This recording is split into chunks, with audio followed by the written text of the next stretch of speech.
University of York. This is the Research Room.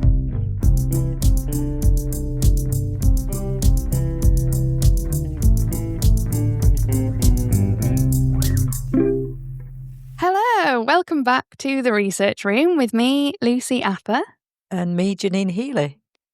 And today in the Research Room, we have some brilliant researchers who are going to tell us all about their project, which is called Finch. So we have the chief investigator on the project, Dr. Hannah Armitt. Welcome. Hello. Thank you. And our trial coordinator on the project, Dr. Rachel Bottomley-Wise. Welcome to you. Thanks for having me. So, first of all, would you mind just introducing yourselves? Yeah, thank you. So my name's Hannah Armitt. I'm a clinical psychologist and researcher. So I work in the NHS. I work both clinically and in developing and delivering research. My area of work is normally working with children, young people and families. So I tend to develop research projects that involve those groups of people. And I'm really interested in the interaction between people and nature and the outdoors, and how nature and the outdoors can support people's mental health and well-being. And I'm Rachel Bottomley-Wise. So I'm a trial coordinator. I've worked at the York Trials unit since early 2020. So I've worked on various health-related trials, and then I moved on to education trials. And Finch is just brilliant for me because my research interests involve children, and also my background is psychology. So it combines two worlds, really, the psychology. Brilliant. Yeah, perfect for you. Yeah, it's been a great fit. Great. So just to kick us off, really, could you tell us the name of your project? Yep, so it's called Forest School Interventions for Children's Health, so Finch for short. It's a feasibility cluster randomised control trial. Oh, a feasibility trial, because I don't think we've had a feasibility. No, we haven't. We've had a cluster, but we haven't had a feasibility. No, we haven't had a feasibility. No. I think somebody's mentioned feasibility, so yeah, I suppose. No, could you tell us what a feasibility trial is? Yeah, so it's a pilot study, which means we're kind of testing it all out before we do a main trial. And usually, you might be concerned with outcomes. So our outcome is mental health, but we're looking more at the process. So do teachers engage with delivering forest schools? Do children and parents complete the questionnaires? How do we actually quantify what a forest school is? So it's very much child-led. It's quite explorational. And so it very much depends on the children on that day and what they want to learn about.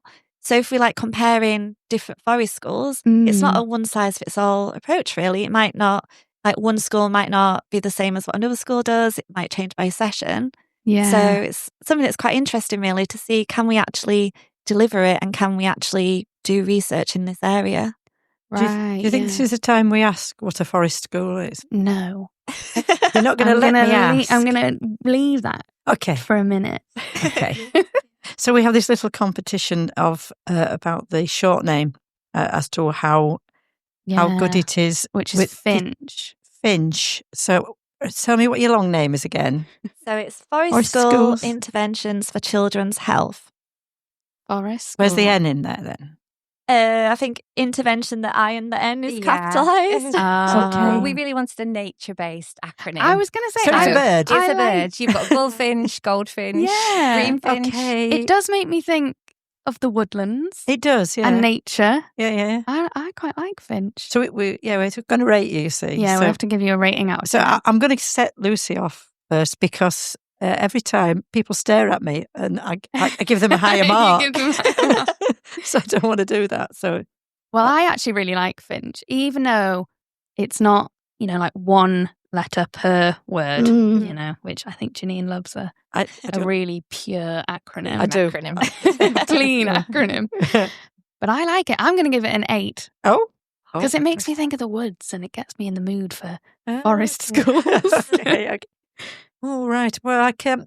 So I'm going to drop it down a 1 just because you force the and that's it. So I give it a 7.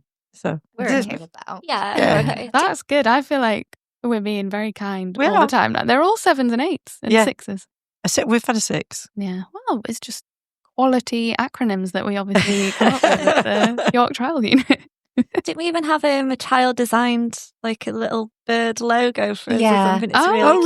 really? Yeah, so our newsletter that we have out every month to explain kind of what's happening. We have a little bird sat at the top of the newsletter for one of our That children. might have upped your that's points nice. if you'd told me that. I do but- like a nice logo. So do I, yeah. Is it? Yeah, and a child designed it, did you say? Yeah, so the actual logo for the trial is something that I designed with my niece in the garden. Oh. So it's a selection of sticks spelling out finch with a little bird sat on top. That's so sweet. We made it with petals and branches. Oh, that's And then we had a lovely. graphic designer kind of turn it into a Oh, stylized what a image. great idea. So, in a nutshell, can you describe your project? You know, what it's all about, etc. Yeah, so we're exploring whether forest school intervention improves the mental health of Key Stage 2 children. So that's children aged between 7 and 11 years old. So as we said, it's a feasibility trial. So we want to see if it actually works.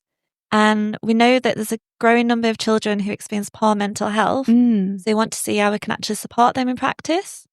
So can I now say what forest school is? Yes, please. you can. Please, Yeah.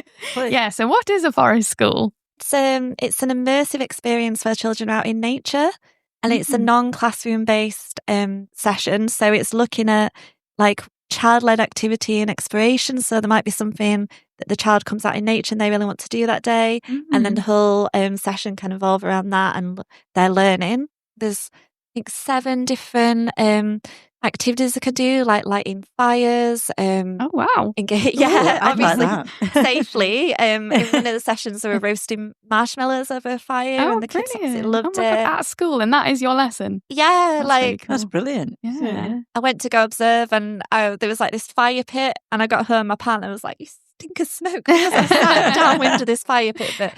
But we all said it was like the best day at work because it was so much fun. The kids loved it. They made like a little bug den, and they were so excited to show us their little it's like a bug hotel. They even made a little swimming pool with some leaves and things. It was lovely. So it's kind of seen really like what are the core components of a forest school, because Right, okay. it can vary so much between different sessions, between different schools. So it might be that as researchers, we can't be like, oh no, you have to do X, Y, and Z. It's got to be a lot more focused on the children and what's important to them. So I'm a bit confused. So Yeah. they're not schools in a forest then? So it's often you'll have like it'll be a normal school, but they might have some outdoor space. Ah. And what's been really lovely is some of the schools have actually like adapted that space as part of like the first forest school lesson. So they made like a windbreaker, or they made like some little dens that they can kind of go around and use for their activities. So the forest school takes place kind of within a normal school day. So it's not all day, every day. You're always in the forest. You're having your normal lessons as well. And then you're doing forest school for The an afternoon or timetable something. session Ah, each okay. week across a term. That's the parameters we've set, I guess, haven't we? That's how often it has to happen. Right, okay. Yeah, that makes sense. Yeah, so there might some of the teachers are fit in. Like I think one of the teachers are saying that normally when they go swimming, instead they're doing forest school. So like maybe one afternoon Okay. on a particular day, that's when they do the Yeah. forest school session. Yeah. But I think one of the things, Hannah, you can correct me if I'm wrong here, is that we want it to kind of work in schools which might be a bit more in like a Victorian, like a more concrete setting. Yeah, like a As well as the more like typical rural school. schools. Yeah. So that's something that we're really wanting to explore. Like, what are the core components we need? You know, how many trees do you need? How many? Yeah, what makes it a Yeah. forest school, I guess. Yeah. The kind of key elements of that. Yeah. Yeah. And just as Rachel said, so it's in mainstream schools. So this was a response to a commission call from National Institute of Health Research looking at public health research. So they're really interested in interventions that can be scaled up and meet the needs of lots of people. So that's why we want to do it in mainstream schools as opposed to, you can do forest schools, obviously at the weekend, you can pay to go to different specialist settings, but this is about all children having that access. Right. So, yeah, that's the mainstream element. That's the main focus, I see. So you could roll out the kind of forest school element over and put it in any school. Is that the kind of idea? Yeah, I think so. So we're trying to find out, like Rachel said, the key ingredients for forest schools so that this could be rolled out at scale across all schools. Because at the moment, the access is quite unequal, I think. So there might be, schools in beautiful rural places that have forest school, but then you've got your inner city schools where they're not quite sure how to set this up. Yes. Yeah. Because they won't have access to nature, really, normally. No. So we're working with the Department of Environment and Geography at the University of York to do some mapping of school grounds and also surrounding areas to work out kind of what are the key ingredients that are needed. So like Rachel said, do you need a lot of trees? Do you need lots of grass? Yeah. Or actually, can you have a playground with maybe a bush and a little bit of greenery? How and much actually, nature? how much nature do you need? Definitely need. I guess. Yeah. So where did the idea of forest schools come from? Originally, Scandinavia. So Scandinavia has this really rich tradition of outdoor play and this idea of open air life. So it's not unusual in Scandinavia to see a cafe with lots of prams outside, because from birth, children are just outside a lot more. Oh, So right. Oh, yeah. I was left outside as a child. I remember. There's a picture of me. Yeah, my mother just left me in the pram when I was outside. Oh, so just from birth, it's that idea that being out in the open air is good for you and engaging in nature. So the idea of forest school or forest kindergarten, forest, there's lots of different versions, was from Scandinavia, Sweden, Norway. And then in the 1970s, a group of researchers, academics, teachers went over and kind of brought the idea back to the UK. And then there's lots of organisations that have sprung up, the Forest School Association. And I think it's become more put into practice than the research is there for, if that makes sense. Yes. So the research evidence base, I suppose, is catching up with the practice. It's widely applied in England, but maybe we don't quite know enough about the benefits at the moment. Yes. So I suppose my question leading on is why are you doing the project and what's the background behind it? Yeah. So I'll take this one. A lot of the research that I set up and that I'm interested in has come from kind of clinical experience.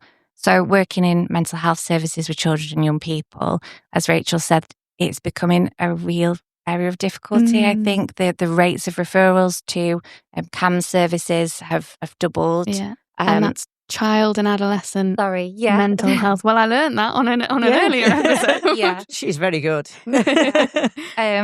I've just got a statistic here from NHS Digital. So in 2023, 20% of children and young people aged 8 to 25 in the UK had a probable mental health condition. Oh, wow. So that's a really significant increase. And I think services are really struggling to cope with the demand, essentially. So my interest was in, well, what preventative measures can we put in place? Kind of where in children's lives can there be other opportunities to develop those coping skills, mental health, resilience.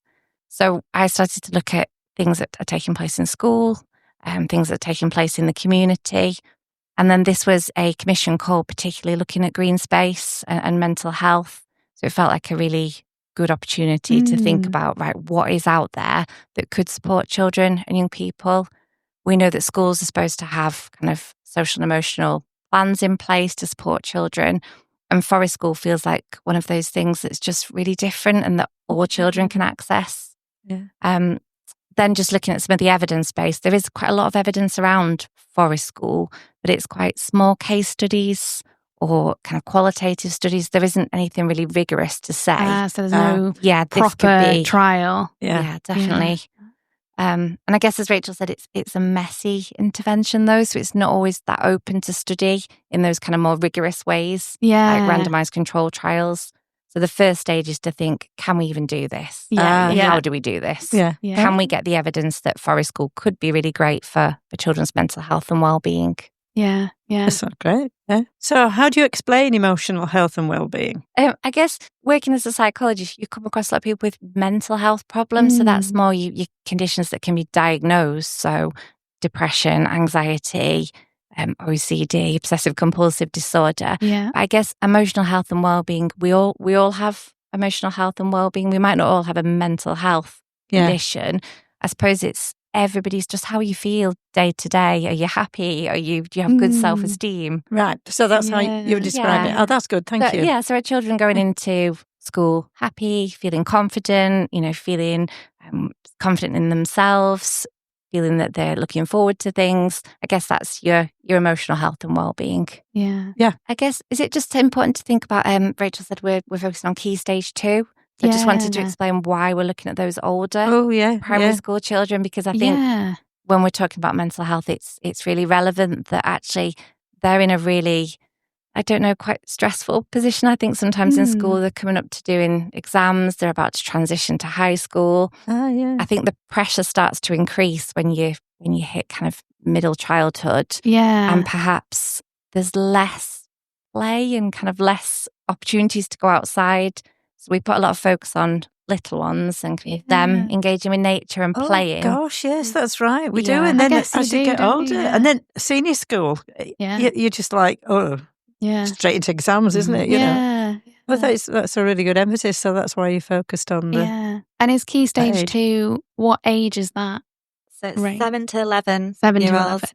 I think as well, like, it fits really well in with like the current climate, because people are very much like, as you were like iPad toddlers and things like that, and people like so much, inside on computer. They're not getting out as much as they used to do. So there's this wonderful book that I've brought in. Oh, brilliant! Called Losing Eden with Lucy Jones, and she's got loads of research in there in a really accessible way about play and nature and the outdoors. But there's actually a study that she cites that says some children are playing outside less than, accessing the outdoors less than prisoners. Really? Oh my goodness. Which is, I think, was really shocking when I read that. Yeah, that is shocking. Yeah. And there's been research into being with nature, isn't it? Not on children, but on adults and stuff that is beneficial to your mental health, isn't there? Yeah, definitely. So I guess that's well-being. Well-being. So I guess going back to forest school, so that's the aim really of a forest school, to get the kids outside more, playing more outside, being more involved with nature, and I guess learning. So you said it was child-led, so does that mean they decide what they want to learn? Yeah, so it can vary quite a bit. So like I've done a few observations of the forest school sessions, and with one of them, the teacher was like, it was towards the end of the session, so she was like, these are all the things that we've learned. And the children broke off into groups about what they wanted to do. So some of them were building dens, some of them were practicing like whittling and making things, and some of them were building like the little bug hotels. So they're all kind of choosing what they wanted to do that day. And one thing I did think might be worth mentioning is the implications for children with like SEND and special education needs. Oh, okay. Particularly like some of the teachers have mentioned to me that the children that might have some additional needs, that normally they really struggle to get them to be engaged. That with forest school, this is where they've kind of really come into their own. And they've found that they're a lot more engaged. And they said that like none of the children asked to go to the toilet. And they're like, when it's a normal class, they're always like, I want to go to the toilet. And it's almost like as though they're using that to kind of but they don't want to stop so engaged. Their forest school even to go to the toilet. We could have that as an outcome. How many times do they go to the toilet? Some of the things I was hearing the children say, they're like, can we have forest school every day? I want to stay here till like late at night. They're just absolutely loving it. It's been fantastic. We're actually, as part of this study, so Rachel's explained some of the like kind of more data collection, but we are going to do what's called a process evaluation. Oh, yes. So that involves things like interviews to try and kind of unpick what's happening, what people think, what are the barriers, what are the enablers. So we're going to ask questions like that around, how does it impact on the school day? Yeah. So you'll be asking the teachers, I presume. And the children, won't we? Yeah, so teachers, children, and parents. I was going to say the parents as well. What their thoughts are. Yeah. And does that help you develop it when you do a process evaluation? It helps you. Yeah, so I think we're hoping that eventually this might lead to a main trial. So if we find it is feasible, then we might like roll it out to get more schools involved, more children involved. So the process evaluation will really help our learning for that. So we can figure out like what are the core components of a forest school, what have people engaged with, like both from the perception of the forest school and also from the research components as well. So we really want to tailor it around what is working to make sure that we do best practice. And then I think we're also planning on doing like a bit of a manual for like other people moving forward if they want to use forest schools, so they can take on board our good learning and what's worked to do that for the future. Yeah. And we're also producing a checklist as well. So from the observations that we're doing, we are like rating on various components like the quality of delivery, was what we wanted to actually implement? Did they do what they were supposed to do? And then also in terms of like the pupils' responsiveness to it as well. So then people can go and they can implement a forest school and they can say, look, these are the core components. This is what is useful. This is what you need to do. Because some of the things on that checklist, like we talk about the teacher preventing pupils going off track, but it could be that when they've gone off task, that's actually really important for a forest school because that's a core thing about it being child-led. Yeah. So that'll be when like forest school really comes into its own, I guess, and when the whole session might change to tailor around what the children are finding interesting. So it's our typical ways of thinking might not really apply to forest school. Yeah. Fantastic. Oh, it sounds like a really exciting project. Yeah, it does actually. Yeah. So you've said it's a feasibility study. So you're going to gather all this information and then hopefully use that to go on and do a randomized control trial. And then that'll be looking at the effectiveness of forest schools. And then I guess after that, hopefully we'll prove that they're really, really good. And then we'll roll them out over the UK. Yeah, I mean, that's what a lot of teachers and parents have asked, kind of, why are you doing this? What's the end point? And it would be to, hopefully, obviously, we would hope that it would be effective, but if it's not, then that's also really helpful learning. Yeah, that's true. I know a lot of school studies, there's been a few recently where actually they've found certain interventions aren't effective. And I think that's just as helpful. Yeah, so definitely. If forest school is something that's being rolled out, but it's found not to be helpful, we also need to know that. But if it is, then we would hope that it would be funded and more schools would be able to take part and do them. So how far are you in your journey in your trial at the moment then? Yes, we started September last year.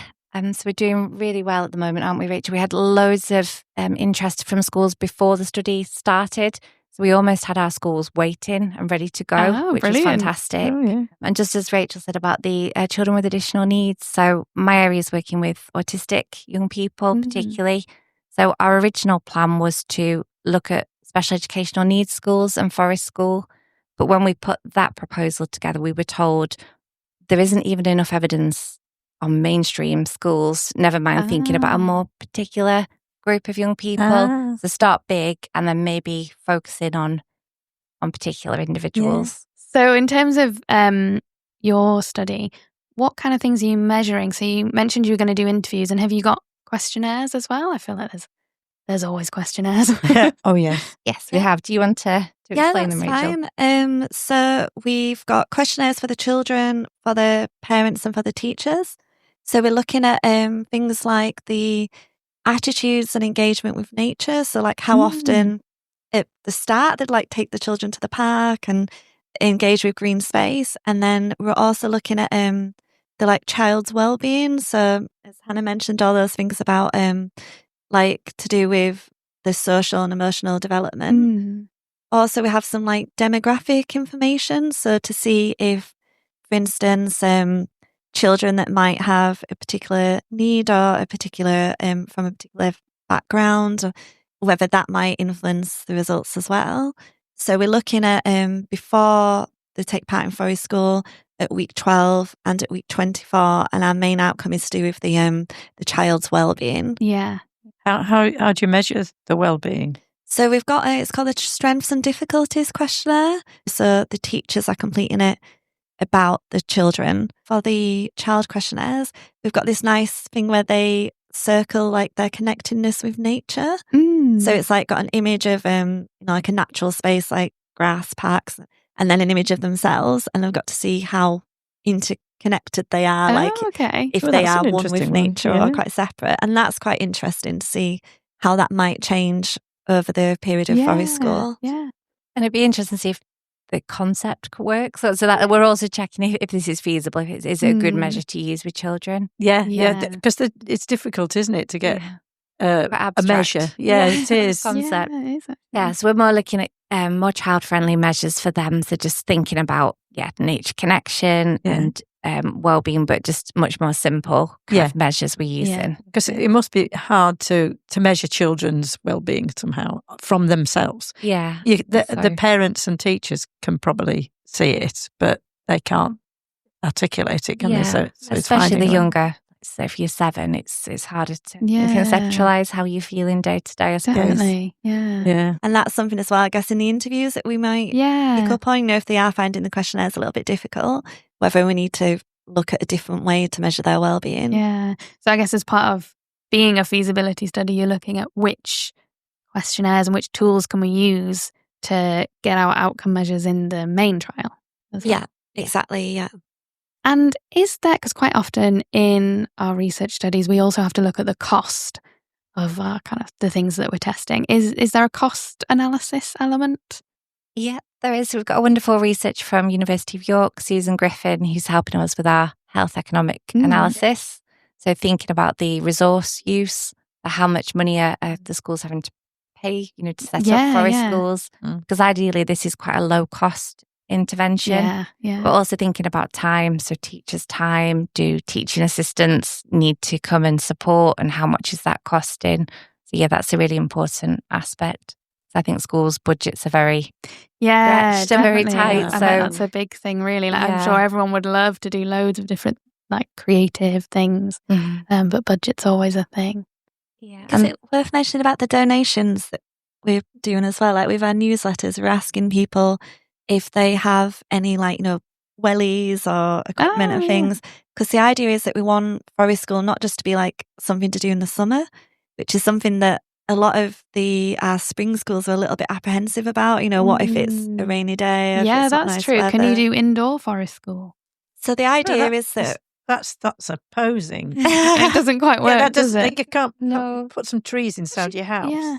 No. Well, tell me, what happens in winter then? Well, it rains, so you put the appropriate clothing on, surely. I don't think children care, really. No. So every application I've ever put together looking at nature and outdoors, there's always questions from the reviewers about bad weather, cold weather. But actually, forest school is supposed to be this multi-sensory experience.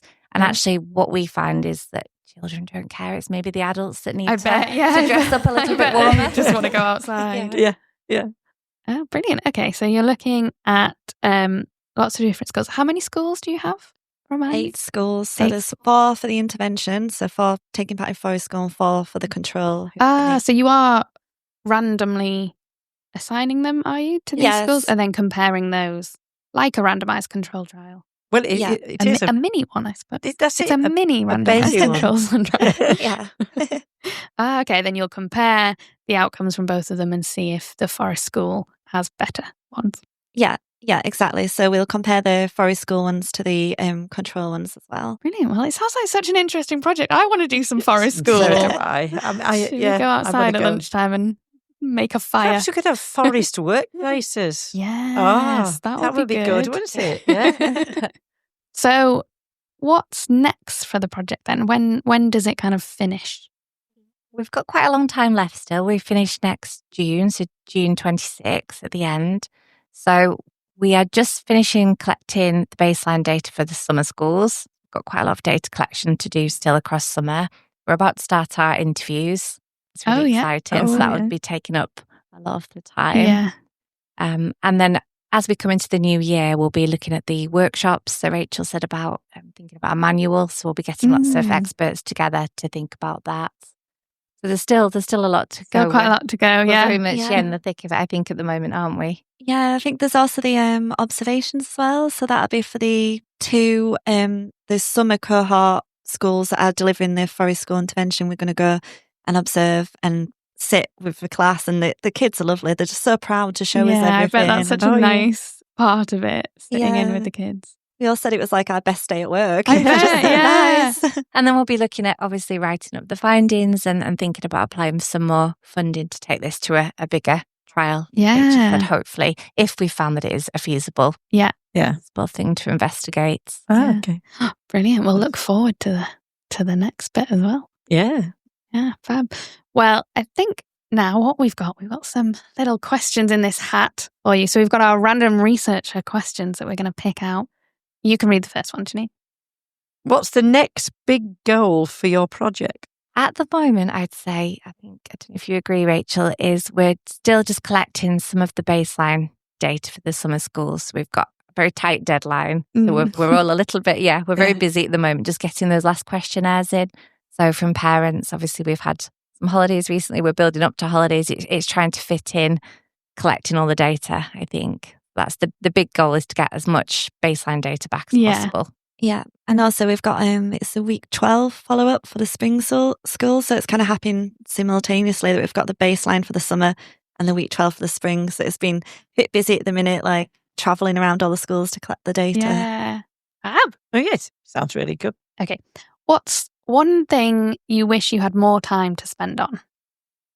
Is this with research or anything? In your project, in your research? I think I just wish I had more time to get out and about and see forest schools in action, because I think when you're a researcher, you do end up just behind the computer a lot and in meetings. So especially as chief investigator, unfortunately, it can be a little bit less interesting than you hoped. And I bet when you're reading about it, I'd be reading thinking, God, that sounds fun. I want to do it. I want to go and see. Yes, I'd like to be outside doing some fires and toasting some marshmallows. Can you do that for your next project then, for researchers, please? Can we have a forest workplace? What about you, Rachel? I think probably quite similar. Like, I really enjoyed doing the observations and like speaking to the teachers, and I think rather than just being behind your desk, actually just going and chatting to people has been really lovely. And even the drive up, like some of these schools, it's lovely and it was sunny weather and it was such a nice day out. So I just had all the time in the world to do that. That'd be brilliant. Oh, what is your favourite way to unwind after a long day of research? So with me, I've got a little poodle called Harvey, my little dog, and you've met Harvey, haven't you? Harvey, our doggies are friends, so so I like to take him for a walk. Often got my daughter in the pram as well. She's Harvey's best friend. It's lovely. Aww. And just going for a nice walk outside. I think that's where I'm right. It's appropriate, isn't it? Yeah, sometimes I listen to a podcast, you know. So you're outside in nature. In nature. Yeah, I was going to say stayed on brand, just sitting in the garden in the sun. Yeah. It's just lovely at the moment. Or having a little walk around the allotments near my house. Yeah, so we are sort of all on a theme all here. on brand. Yeah. So, because we're all quite nerdy in this. Oh, not that one again. This is. What's your favourite type of chart or graph, and why?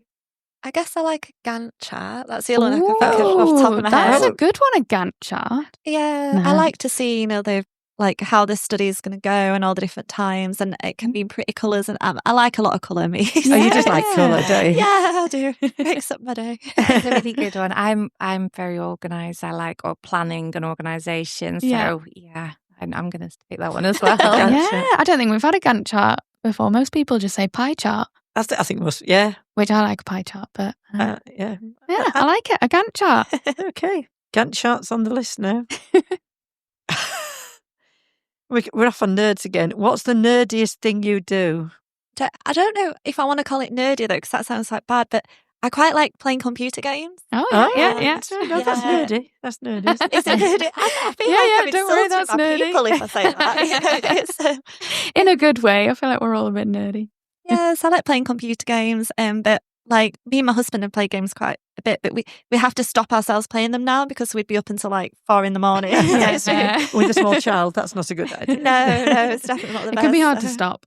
Yeah, so I can't play them anymore because I can't stop. Oh, probably reading psychology books. I do. I really like reading books, particularly about the brain. Oh, a little bit nerdy. That is quite nerdy, but I like it. I used to be really interested in neuropsychology, so I still love, reading lots of books about things Very to do with good. psychology in the brain. Interesting. Okay, let's do one more. What's your favourite part of your research? I think it's working with all the people that are on the team and the schools. So I didn't actually mention, but we've got some wonderful forest school practitioners. We've got a parent who's advising on kind of public and patient involvement. Oh, yeah. And we've also run in a really lovely group for public and patient involvement. So that's a group of children and their parents who are advising on the study. So that's in a really lovely setting in Hull. So it just feels like we've got such a nice team of people that are really well informed about forest school and research, and everyone's just really helpful and supportive. That's good. Yeah, I think probably quite similar, but I think just interacting with the children has just been absolutely lovely. Yeah, it's just so excited to just show what they've done, and Like they'll be doing something like making a little raft, but some of the girls were like, I want to make it pretty, and they put little flowers on it and things, and are just so excited to show us their bug hotel with its little swimming pool and things. So I'm just finding that absolutely lovely. Oh, yeah, that's the best. Oh, lovely. That's nice. Yeah. Oh, well, thank you so much for coming on the research room and talking to us today about finch. Sounds like a really great project. It's got me thinking I need to go outside more. I know what to get out now. Yeah, I do. But yeah, thank you so much. And we'll put all the information in the show notes. So if anyone wants to learn more about the project, they can find out there. But yeah, all to say really is thank you so much. Yeah. Thank you so much for letting us come and share about it.